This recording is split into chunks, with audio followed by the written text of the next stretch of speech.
Hello class 10th, आप सभी का मेरी एसएसटी की क्लास में वेलकम है। आज के हमारे वीडियो लेक्चर में हम कंटिन्यू करेंगे चैप्टर नंबर 15 को। हमने हमारी वीडियो लेक्चर में इंडियन इकोनॉमिक इन अनडेवलपमेंट फॉर्म, डेवलपिंग फॉर्म और इकोनॉमिक रिफॉर्म के बारे में अच्छे से जाना।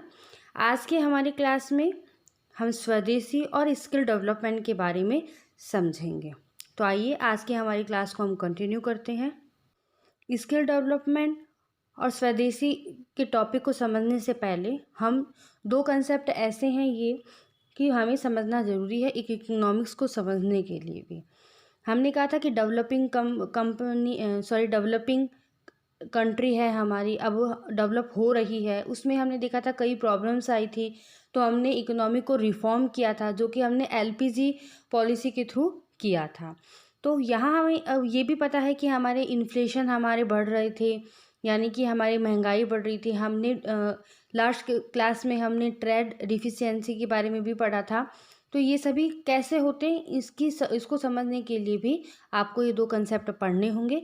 तो हमारा आज का पहला कंसेप्ट रहेगा बैलेंस ऑफ पेमेंट, जिसे कि शॉर्ट में बीओपी भी कहा जाता है। बैलेंस ऑफ पेमेंट, जैसा कि वर्ड से आपको समझ में आ रहा है कि किसी भी पेमेंट का आपका बैलेंस रहना चाहिए। जैसे कि आप सभी के फादर के या आप सभी के बैंक में अकाउंट होगा, या मैं ये भी कहूँ कि आपके फादर ने आपको 10,000 रुपये दी फॉर एग्जाम्पल, तो आपके फादर आपसे पूरा बैलेंस लेंगे कि आपने ये जो वहाँ पे भी ये 10,000 का पेमेंट किया है वो किस तरीके से किया है और आपके पास में अब कितने बचे हुए हैं।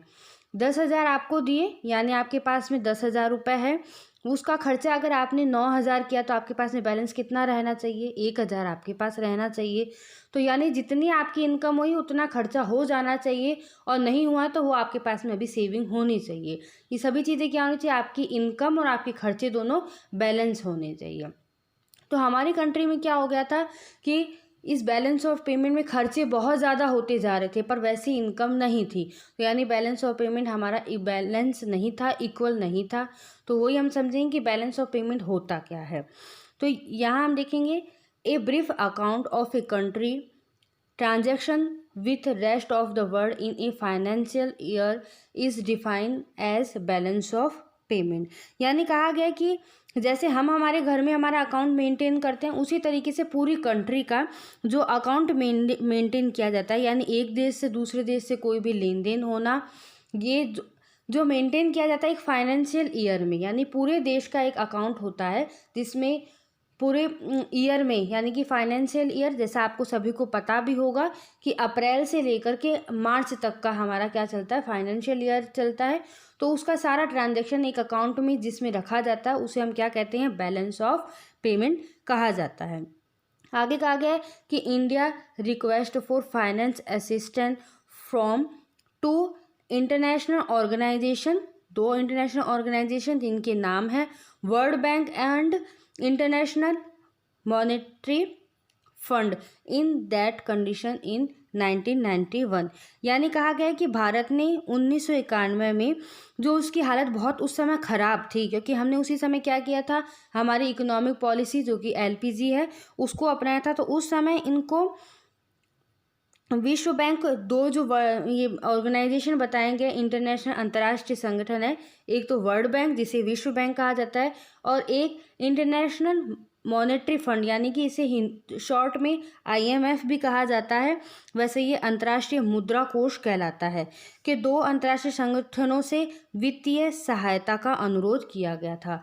इंडिया ने क्या किया था? जो दो ये थे इंटरनेशनल ऑर्गेनाइजेशन, एक तो वर्ल्ड बैंक और एक इंटरनेशनल मॉनेटरी फंड, इनसे सहायता का अनुरोध किया था। दिस ऑर्गेनाइजेशन प्रोवाइड लोन, ये ऑर्गेनाइजेशन जो है वह क्या करवाते हैं? हमको प्रोवाइड कराते हैं लोन। तो इंडिया को भी उन्होंने लोन प्रोवाइड कराया था, loan to India on certain condition. हम भी देखते हैं अगर हम बैंक से कोई भी लोन ले रहे हैं तो कुछ टर्म एंड कंडीशन रखी जाती है। वैसे ही ये जो दो ऑर्गेनाइजेशन थे, एक तो कौन सा? वर्ल्ड बैंक और एक आईएमएफ, इन्होंने भी कुछ कंडीशन इंडिया के सामने रखी थी। India follow this condition and announce a new economic policy in 1991 and implement economic reform. तो हमने ये समझा, जो कल हमने इकोनॉमिक रिफॉर्म के बारे में, यानी कि प्रीवियस क्लास में हमने पढ़ा था, तो इसमें जो हमें ये भी देखा था कि लिबरलाइजेशन या फिर प्राइवेटाइजेशन या ग्लोबलाइजेशन में कि हमने व्यापार को ग्लोबल से जोड़ा था, थोड़ी हमने छूट दी थी, लाइसेंस वगैरह की छूट दी थी। तो ये सभी के लिए भी हमें मनी की आवश्यकता थी, तो ये हमने कहाँ से ली थी? तो हमने ये जो इंटरनेशनल ऑर्गेनाइजेशन है वहाँ से ली थी। उसी की ये सारी कंडीशन फॉलो करी लोन लेकर के, तब ये हमारा इम्प्लीमेंटेशन हो सका किसका? इकोनॉमिक रिफॉर्म का। हिंदी में भी देख लेते हैं। बैलेंस ऑफ पेमेंट को क्या कहा जाता है? भुगतान संतुलन। एक वित्तीय वर्ष में दुनिया के बाकी हिस्सों के साथ एक देश के लेन देन का एक संक्षिप्त खाता भुगतान संतुलन के रूप में परिभाषित किया जाता है। भारत ने 1991 में उस हालत में विश्व बैंक और अंतर्राष्ट्रीय मुद्रा कोष नाम के 2 अंतर्राष्ट्रीय संगठनों से वित्तीय सहायता का अनुरोध किया था। ठीक है, ये सभी आपको याद रखना है, क्योंकि ये छोटे क्वेश्चन जब आते हैं ना पूछ लिया जाता है कि जब हमने आर्थिक सुधारों के लिए जो नई आर्थिक नीति अपनाई थी उस समय भारत ने किससे सहयोग लिया था? तो हम क्या बताएंगे कि विश्व बैंक और अंतर्राष्ट्रीय मुद्रा कोष, जो ये 2 अंतर्राष्ट्रीय संगठन थे, उनसे हमने लिया था। तो इन संगठनों की कुछ शर्तें थी, जो कि शर्तों का पालन भारत ने किया और 1991 में नई आर्थिक नीति की घोषणा की और आर्थिक सुधारों को लागू किया।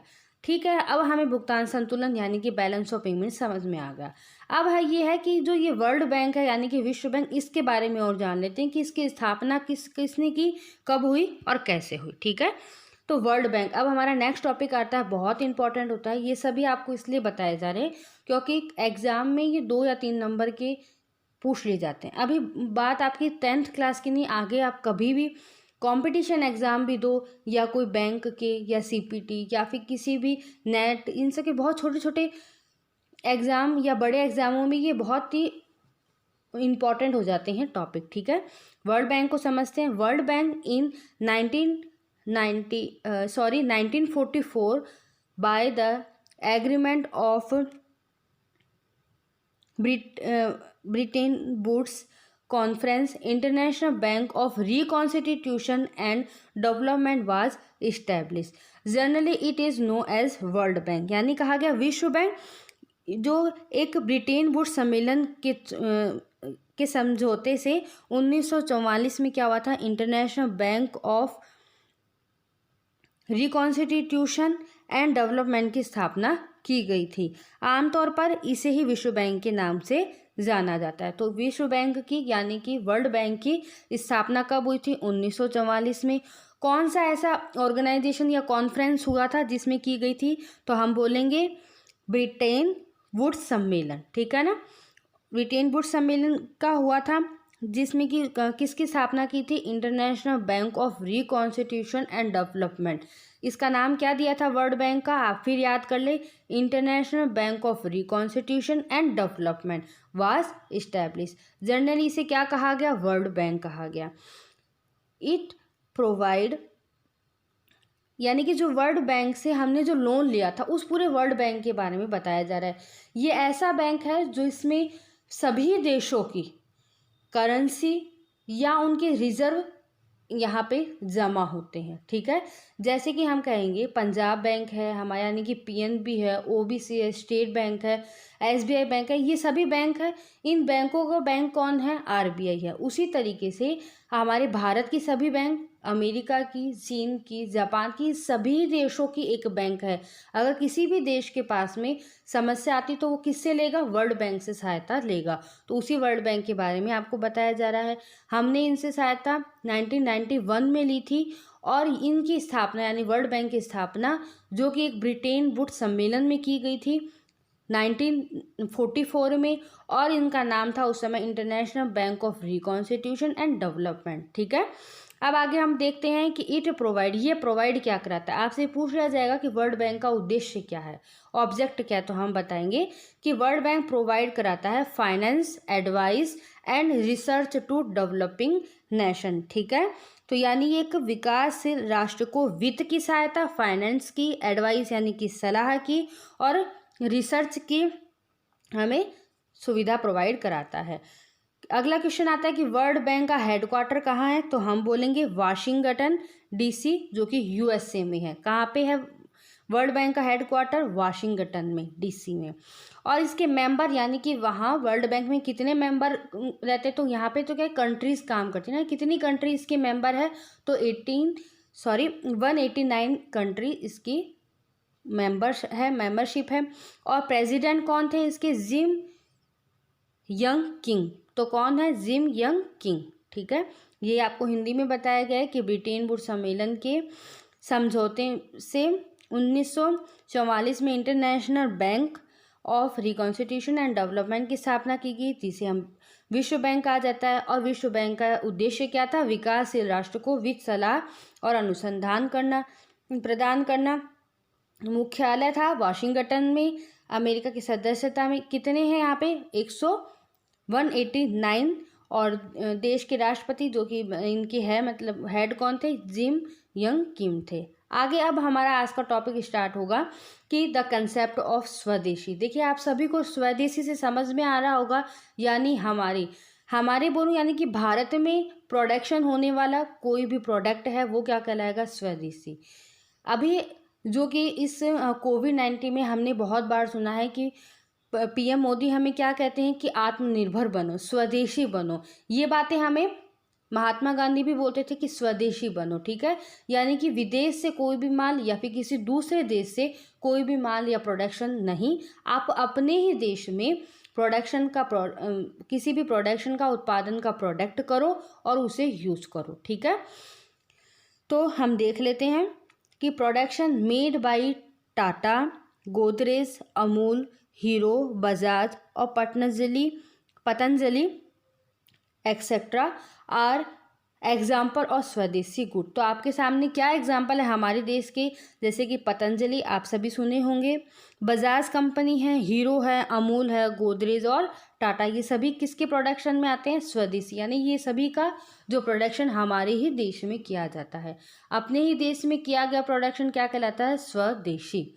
The concept of Swadeshi is not a new concept for Indian economy. This idea has performed the work of unifying the nation on various occasions. ठीक है, the spirit of Swadeshi had played a significant role in the Indian War of Independence.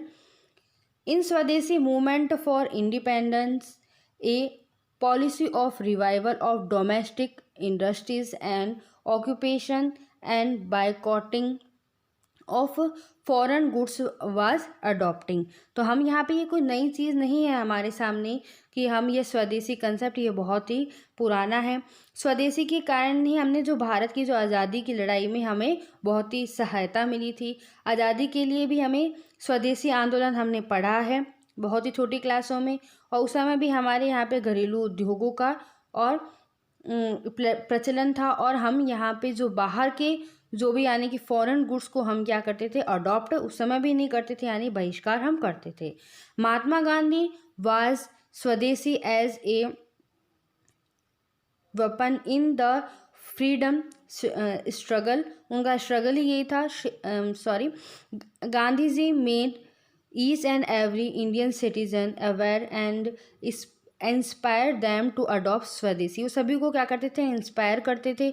Mahatma Gandhi believe that India should also the self dependent along with being independent and self ruler. The concept of स्वदेशी is an effective concept in context of making India self dependent. ये स्वदेशी के बारे में आप सभी को बताया गया है, जो कि हम महात्मा गांधी के टाइम से ही समझते हुए आ रही हैं। देखिए स्वदेशी अपनाने को यहाँ पे क्यों कहा जाता है, क्योंकि हम देखते हैं कि हमारी जो इंडिया है वो पूरी तरीके से डेवलप नहीं है। तो ये डेवलप कब होगी, जब हमारे यहाँ के जो कंट्री के जो भी लोग हैं अगर यहीं प्रोडक्शन करेंगे तो उन्हें रोज़गार मिलेगा तो उन्हें क्या होगा, और मोटिवेशन मिलेगा और अच्छे से वो अपनी स्किल को दिखा पाएंगे। यहाँ के लोगों को रोज़गार मिलेगा, यहीं के बनी हुई यहीं चीज़ करेंगे तो उन्हें भी जो इंडस्ट्री है उन्हें भी मोटिवेशन मिलेगा। हम अगर बाहर से बनी हुई चीज़ों का अगर हम उपयोग करते हैं तो रोज़गार कहाँ बढ़ेगा, वो विदेशी देशों में ही बढ़ेगा। हमारे देशों में केवल एक उपभोग करने के रूप में ही रह जाएगी। तो अगर कोई भी काम यहीं हो यानी कि यहीं फैक्ट्री लगाए तो कम से कम ये समझो एक फैक्ट्री में अगर 1000 लोग 1000 लोग अगर काम कर रहे हैं तो उनके भी परिवार यहाँ पे विकसित होंगे, और उन्हीं से हमारे देश में अगर बनी हुई चीज़ों का हम उपयोग करेंगे तो यह हमारे देश की रेपुटेशन भी इंक्रीज होगी। तो ये था स्वदेशी का कंसेप्ट, जो कि आप सभी को समझ में आया होगा। अब यहाँ हम पढ़ेंगे कि following are some importance benefit पढ़ेंगे हम किसके, स्वदेशी के। स्वदेशी के बेनिफिट्स और पढ़ लेते हैं, एग्जाम पॉइंट ऑफ व्यू से ये इंपॉर्टेंट क्वेश्चन होता है। तो है कि demand of goods provide by Indian industry will increase due to the concept of swadeshi. immense opportunity of development of India industry will emerge due to this. यानी कहा गया कि स्वदेशी की अवधारणा के कारण क्या होता है कि भारतीय उद्योगों द्वारा यानी भारतीय इंडस्ट्री का द्वारा उत्पादित वस्तुओं की मांग में वृद्धि होती है। इसके चलते यहाँ के जो इंडस्ट्री है उनका क्या होता है, विकास होता है, और उन्हें और ज़्यादा उभरने की यानी उन्हें और अपॉर्चुनिटी मिलती है। डोमेस्टिक प्रोडक्शन, डोमेस्टिक का मतलब होता है यह हमारे ही देश की सीमा में उत्पादित किए गए, डोमेस्टिक यानी घरेलू। Production and national income of the country will rise by adopting स्वदेशी गुड्स। अगर यहीं के लोग अगर कमाएंगे, देखिए हम नेशनल इनकम कैसे करते हैं काउंट, हमारे देश के जो अगर जनता के अगर इनकम होगी तो उससे क्या होगा, नेशनल इनकम, हमारे देश की इनकम भी क्या होगी, हर एक व्यक्ति की इनकम अगर हमारी बढ़ेगी तो उन सभी को हम अगर ऐड करते हैं तो वही हमारी क्या हो जाती है, नेशनल इनकम होती है। तो हमारे यहाँ का डोमेस्टिक प्रोडक्शन में भी इंक्रीज होगा और नेशनल इनकम भी इंक्रीज होगी। कब, जब हम स्वदेशी गुड्स को अडॉप्ट करेंगे। Indian companies are more labours as compare to foreign companies. तो यहाँ क्या होगा, विदेशी कंपनी की उनकी तुलना में हमारे यहाँ की इंडियन कंपनी को भी लेबर्स मिलेंगे। Therefore, along with the promote of Swadeshi employment opportunity in India will deficiently increase due to increase in domestic production. Import will decline and valuable foreign currency spent in importing various goods will be saved। तो हमारे यहाँ क्या होगा कि import यानी कि आयात में भी गिरावट आएगी। तो हम देखते हैं कि स्वदेशी की क्या लाभ है, यहाँ के उत्पादन वस्तुएं मांग बढ़ेगी, उन्हें और अवसर मिलेगा। सेकंड पॉइंट में बताया गया है कि स्वदेशी वस्तुओं को अपनाकर घरेलू उत्पादन और राष्ट्रीय आय में वृद्धि की जा सकती है। देखिए आपको याद भी होना चाहिए, तो सबसे पहला क्या हो जाएगा पॉइंट कि यहाँ अगर हम स्वदेशी अपनाएं तो भारतीय उद्योग बढ़ेंगे तो मांग बढ़ेगी, यहाँ की वस्तुओं की क्या होगी, मांग बढ़ेगी, और उससे क्या होगी, अगर मांग बढ़ेगी तो हमारी आय भी इंक्रीज होगी, जो कि सेकंड पॉइंट में है। थर्ड पॉइंट में जब यहाँ ज़्यादा प्रोडक्शन होगा तो विदेश की कंपनियों की तुलना में हमारे भारत की कंपनियों को अधिक श्रम मिलेगा, और यहाँ पे अच्छा प्रोडक्शन होने के कारण हम बाहर से कोई भी चीज़ें नहीं मंगाएंगे, तो हमारा क्या होगा, आयात में गिरावट आएगी, और आयात के जो भी खर्चे होते हैं वो हमारे कम हो जाएंगे। अगर हम बाहर से कोई भी चीज़ मंगाते हैं तो हमें पेमेंट किस में करना पड़ता है, अमेरिका से कोई भी चीज़ आई तो हमें अगर पेमेंट रुपीज़ में नहीं, हमें डॉलर में करना होता है, तो हमारे फॉरेन रिजर्व भी क्या होते हैं, कम होते हैं, तो उसमें भी गिरावट आएगी। फिफ्थ पॉइंट हमारा यहाँ आ जाता है कि foreign companies take away a large amount of wealth from India to their respective countries in the form of profit and dividend. The outflow of company will be checked if Swadeshi is adopted. A country self-dependent increase by adopting Swadeshi in situation of emergency. Self-dependent act as a major protection lever. The government receive comparatively greater revenue by increase domestic production. तो यहाँ government भी increase कर पाएगी अपनी revenue को, और यहाँ पे ये कहा गया कि सेल्फ डिपेंडेंस आएगा, हमारे यहाँ की भी जनता को क्या आएगा, कॉन्फिडेंस आएगा कि हमारे बनाए गए गुड्स या प्रोडक्शन का भी क्या हुई है, रेपुटेशन बढ़ रही है। ऐसे ही आगे आपको और भी पॉइंट बताए गए हैं कि द वर्क कल्चर ऑफ स्वदेशी companies is also favourable for the countries. These companies make sensible use of natural resource. Some nations earn huge profit of selling their production in India even after they create problems for India by your countries on international platforms. Such a national will come under pressure if स्वदेशी goods are use. Last यहाँ point बताया गया है कि the spirit of स्वदेशी enhance the feeling of nationalisation, यानी कहा गया है विदेशी कंपनियां मुनाफा और लाभांश के रूप में भारत से बड़ी मात्रा में धन अपने अपने देशों में ले जाती हैं. यदि स्वदेशी को अगर अपन अपना ले तो इससे क्या होगा, कम होगा. अगर हम यहाँ से कोई भी माल बाहर से मंगाते तो हमारे यहाँ से क्या होती है, उनका मुनाफा ज़्यादा होता है तो धन हमारे यहाँ से कमा लेते हैं, तो उसका भी बहिर्गमन यानी कि बाहर जाना कम होगा. स्वीडन को स्वदेशी अपनाने से क्या होगा, देश आपका आत्मनिर्भरता बढ़ेगी. आपातकालीन स्थिति में भी क्या होगा, हम हमारे आप को सुरक्षित महसूस करेंगे. सरकार को घरेलू उत्पादन में वृद्धि से तुलनात्मक रूप से अधिक राजस्व यानी कि उनका रेवेन्यू बढ़ेगा, आय बढ़ेगी. राजस्व को हम आय भी कहते हैं.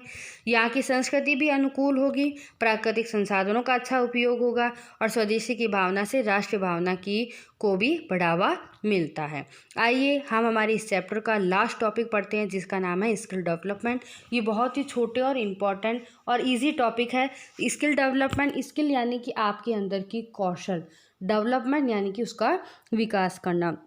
हम सभी के अंदर, हर एक ह्यूमन के अंदर कुछ ना कुछ ऐसी स्किल यानी कि कौशल, या मैं ये कहूँ कि क्वालिटी ऐसी होती है जिसका डेवलपमेंट नहीं हो पा रहा है. तो ये सभी चीज़ का डेवलपमेंट कैसे होगा, एजुकेशन से, उनकी हेल्थ को अच्छे करने से. और काफ़ी चीज़ें ऐसी होती है जो गांव के लोग जो घरेलू यानी कुटीर उद्योग अपनाते हैं, या फिर घर में काम करने वाले, जैसे कि अचार पापड़ ये सब बनाने वाले. अगर मैं नॉर्मल छोटा सा भी एग्जांपल लूँ तो उनको भी एक अच्छी ट्रेनिंग दे दी जाए या उनको एक अच्छा प्लेटफॉर्म दे दिया जाए तो उनसे भी क्या होगा, स्वदेशी बढ़ेगी और उनके अंदर की जो स्किल डेवलपमेंट है वो भी बढ़ेगा. यहाँ जब हमारे इंडिया में बहुत पहले हम देखते थे कि कपड़ा भी हाथ से बुन करके बनाया जाता था, तो यहाँ की हैंडीक्राफ्ट का माल यानी कि हस्तशिल्प कला के लिए हमेशा भारत बहुत ही अच्छा रहा है. तो स्वदेशी अपनाने के लिए हमें हर एक ह्यूमन की, उनके अंदर की स्किल को यानी कि कौशल को क्या करना पड़ेगा, विकास करना पड़ेगा. Labour is the most important resource as compare to all the source of production. तो यहाँ कहा गया है लेबर यानी कि मजदूर. देखिए अगर मशीन भी है तो मशीन को चालू करने के लिए, या ये मशीन भी किसने बनाई होगी, किसी मनुष्य ने बनाई होगी, ह्यूमन ने बनाई होगी. तो मशीनें हैं, या मैं कहूँ कि भूमि है, या आपके पास में पूंजी है. पूंजी यानी कि आपके पास में रुपए, पर रुपए को कौन अपने दिमाग से अच्छे से खर्च कर पाएगा, लेबर. यानी कि मनुष्य, ह्यूमन एक ऐसा रिसोर्स है जो कि सभी रिसोर्सेज से बहुत ज़्यादा इम्पॉर्टेंट होता है.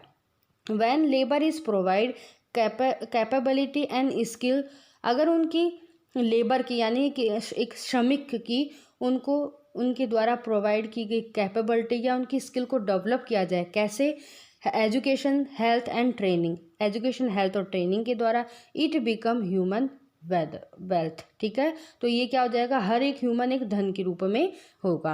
Human wealth refer to skilled, capable and knowledgeable and experience human resource. It is clear that skill is an important factor in converting human resource into human wealth. हर एक ह्यूमन रिसोर्स है यानी हर एक person कब एक human wealth यानी कि एक ह्यूमन, मैं कहूँ कि संसाधन के रूप में या संपदा के रूप में कब कहलाएंगे, जब उनके अंदर का जो स्किल है, कैपेसिटी है, नॉलेज है, उनको बढ़ावा दिया जाएगा. Productivity of labour enhance due to skill refer to the quality and capability of performing work in an efficient way. यानी कि हम यहाँ पे स्किल से क्या समझते हैं, आप अपने कौशल से क्या समझते हैं कि आपके अंदर क्या क्वालिफिकेशन है, क्या आपके अंदर क्वालिटी, आप क्या काम के लिए, आप अपने वर्क को परफॉर्म करने के लिए आपके पास में कैपेबल है, उसी को ही प्रेजेंट करना क्या कहलाता है, स्किल कहलाता है. जैसे यहाँ मैं एग्जांपल दूँ, फॉर एग्जांपल जैसे हम होम साइंस की क्लास में जाएं तो होम साइंस की क्लास में अगर खाना बनाने को कहे जाए तो एक कोई डिश बनाई जाए तो एक पर्सन जो डिश बहुत बहुत ही शानदार तरीके से रिप्रेजेंट करता है आपकी प्लेट में और एक आके थोड़ा अनमैनेज तरीके से करता है, तो वहाँ हम क्या देखते हैं उसकी स्किल कैसे हमें खाने से नहीं उसकी प्रेजेंटेशन से ही हमें समझ में आ जाती है। ठीक है, तो वो प्रेजेंटेशन उसे अच्छी कोई ट्रेनिंग दी गई होगी या एजुकेशन दी, ये एक अच्छा माहौल दिया गया होगा तो वो अपना स्टैंडर्ड बढ़ा सका होगा। It was a well-known fact that high level of productivity increase the opportunity of employment for the quality of workforce। तो यहाँ हम देखते हैं कि कौशल विकास हिंदी में और देख लेते हैं। उत्पादन के अन्य सभी स्रोतों की तुलना में श्रम सबसे महत्वपूर्ण संसाधन है। जब शिक्षा, स्वास्थ्य और प्रशिक्षण के माध्यम से आपसे पूछा जाए कौशल विकास को कैसे बढ़ावा दिया जाए तो शिक्षा, स्वास्थ्य और प्रशिक्षण यानी कि ट्रेनिंग के द्वारा हम श्रमिक की यानी किसी भी मनुष्य की क्षमता का, कौशल को बढ़ा सकते हैं। तो यह मानव संपदा बन सकती है। मानव संपदा कुशल श्रम और ज्ञानी अनुभवी मानव संसाधन को संदर्भित करती है। यह स्पष्ट है कि मानव संसाधनों को मानव संपदा में बदलने में कौशल एक महत्वपूर्ण, कौशल यानी कि स्किल कहा गया, एक महत्वपूर्ण है। अभी कौशल यानी स्किल क्या होता है? इसके कारण श्रम की उत्पादकता में वृद्धि होती है। कौशल एक कुशल तरीके से काम करने की योग्यता और क्षमता को संदर्भित करता है। कौशल विकास द्वारा कार्यबल को अधिक उत्पादक बनाया जा सकता है। यह एक सर्वविदित तथ्य है कि उच्च स्तर के उत्पादन से कार्यबल के लिए रोजगार और गुणवत्ता के अवसर बढ़ जाते हैं। हम कहीं भी देखते हैं, कोई भी कंपनी में जाओ या कोई भी स्कूल, किसी में भी जाओ, अगर वहाँ का मैनेजमेंट अच्छा हो यानी कि वहाँ के ह्यूमन रिसोर्स अगर अच्छे होंगे तो वह इंडस्ट्री बहुत ज़्यादा डेवलप होगी, उसकी क्वालिटी एक अच्छी ही होती है। आई होप आप सभी को ये चैप्टर अच्छा लगा होगा और समझ में भी आया होगा। तो यही आज के हमारी वीडियो के साथ में ये चैप्टर हमारा यही कंप्लीट होता है। Thank you.